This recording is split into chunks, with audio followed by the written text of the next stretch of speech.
6 سال کا ایک بچہ اپنی 4 سالہ چھوٹی بہن کے ساتھ بازار سے گزر رہا تھا۔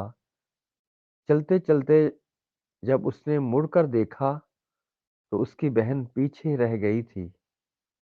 وہ ایک کھلونوں کی دکان کی کھڑکی سے اندر کسی چیز کو بڑے شوق اور انہماک سے دیکھ رہی تھی۔ لڑکا اس کے قریب گیا اور پوچھنے لگا، کیا تمہیں کوئی کھلونا چاہیے؟ لڑکی نے ایک گڑیا کی طرف ہاتھ سے اشارہ کیا۔ وہ بہن کے ساتھ دکان کے اندر گیا اور ایک ذمہ دار بڑے بھائی کی طرح وہ گڑیا اٹھا کر اپنی بہن کے ہاتھ میں تھما دی کہ بہن کی آنکھیں خوشی سے چمک اٹھیں۔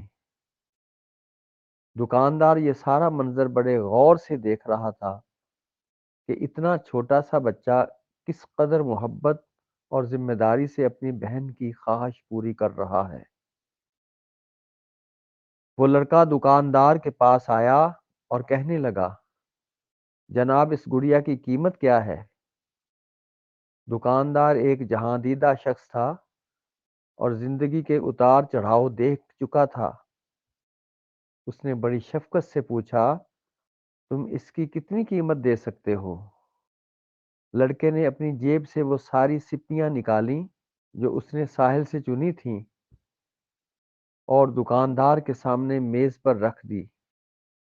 دکاندار ان سپیوں کو ایسے گننے لگا جیسے پیسے گن رہا ہو۔ اس نے لڑکے کی سمت نظر اٹھا کر دیکھا۔ لڑکے نے پریشان ہو کر پوچھا، کیا کم ہے؟ نہیں نہیں، یہ اس گڑیا کی قیمت سے زیادہ ہے۔ یہ کہہ کر دکاندار نے 4 سپیاں رکھ لیں اور باقی اس لڑکے کو واپس لوٹا دیں۔ لڑکے نے سپیاں اپنی جیب میں ڈالیں اور خوشی خوشی اپنی بہن کا ہاتھ پکڑ کر دکان سے نکل گیا۔ دکان کا ایک کاریگر یہ سارا ماجرا بڑے غور سے دیکھ رہا تھا۔ دکاندار کے پاس آ کر کہنے لگا، جناب آپ نے اتنی قیمتی گڑیا صرف 4 سپیوں کے عوض اس بچے کو دے دی۔ دکاندار کہنے لگا، یہ ہمارے لیے سپیاں ہیں لیکن اس لڑکے کے لیے یہ بہت قیمتی ہیں۔ اس عمر میں شاید اسے اندازہ ہی نہیں کہ پیسوں کی اہمیت کیا ہے، لیکن جب یہ بڑا ہوگا تو اسے بھی ہماری طرح سمجھ آ جائے گی، اور جب اسے یاد آئے گا کہ کبھی اس نے اپنی بہن کے لیے ایک گڑیا صرف 4 سپیاں دے کر خریدی تھی تو وہ سمجھے گا کہ دنیا اچھے انسانوں سے بھری پڑی ہے۔ اس سے اسے ایک اچھا سبق ملے گا اور ممکن ہے کہ یہ واقعہ اسے بھی کسی کے ساتھ کچھ اچھا کرنے کی ترغیب کا باعث بنے۔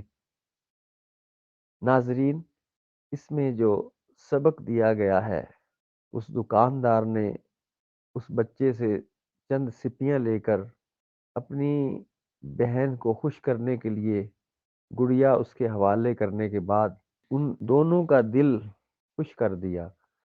تو دکاندار کا یہ مقصد تھا کہ زندگی میں کبھی جب وہ بالغ اور باشعور ہوگا تو کبھی یاد آئے گا کہ دنیا میں ایسے لوگ موجود ہیں جو دل رکھتے ہیں، دوسروں کو خوش دیکھنا چاہتے ہیں اور دوسروں کی خوشیوں کے لیے وہ اپنا مال نچھاور کرتے ہیں اور دوسروں کو خوش رکھنے کے لیے ہر طرح کی قربانی دینے سے دریغ نہیں کرتے۔ ہمیں بھی چاہیے کہ ہم حرص و ہوس سے نکل کر لوگوں کے لیے مفید ثابت ہوں، خیر و فلاح کا ذریعہ بنیں، ہمدردی کریں، اخوت اور ایثار کا مظاہرہ کریں۔ شکریہ۔